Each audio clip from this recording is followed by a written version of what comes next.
Hi, my name is Allison Hopper, and I'm the youth garden instructor at the Dixon Gathering Gardens. And today we're going to talk about different soil samples that have different amounts of organic matter. And so the question is, do different soils have more organic matter than others? Before we get into the experiment, I want to give you a little bit of background information about organic matter. The remains of living things in soil is called organic matter. Organic matter can contain many different elements, but it always has a large amount of carbon in it. Organic matter improves soil production, so plants grow better with higher organic matter in their soil. First, the decomposition of organic materials adds vital nutrients to the soil. For examples, leaves, grass clippings, and even orange peels can add organic materials to the soil. Organic materials helps with soil structure, so this keeps it from washing away before a plant can actually use them. Organic matter is also like a sponge, so this helps hold moisture in the soil. So now to the fun part, the experiment. So for this experiment, you're going to need a teaspoon, hydrogen peroxide, and you're going to need 3 types of soil.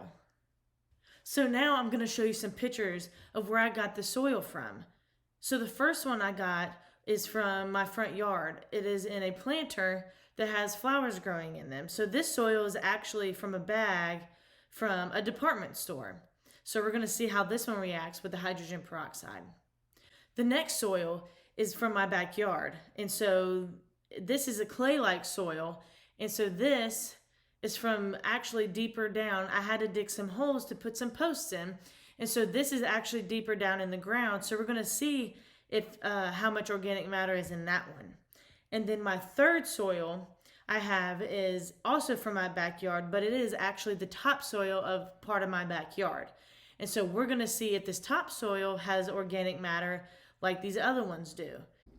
In this experiment, we're going to compare the amounts of organic matter in different soils. A chemical reaction between soil carbon and hydrogen peroxide makes this possible. Watch as I place 3 to 4 tablespoons of hydrogen peroxide into each bowl of soil, and watch what happens.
Hi friends, I hope you enjoyed that experiment on organic matter. So now you go and you test out soils in your area. Bye, see you next time.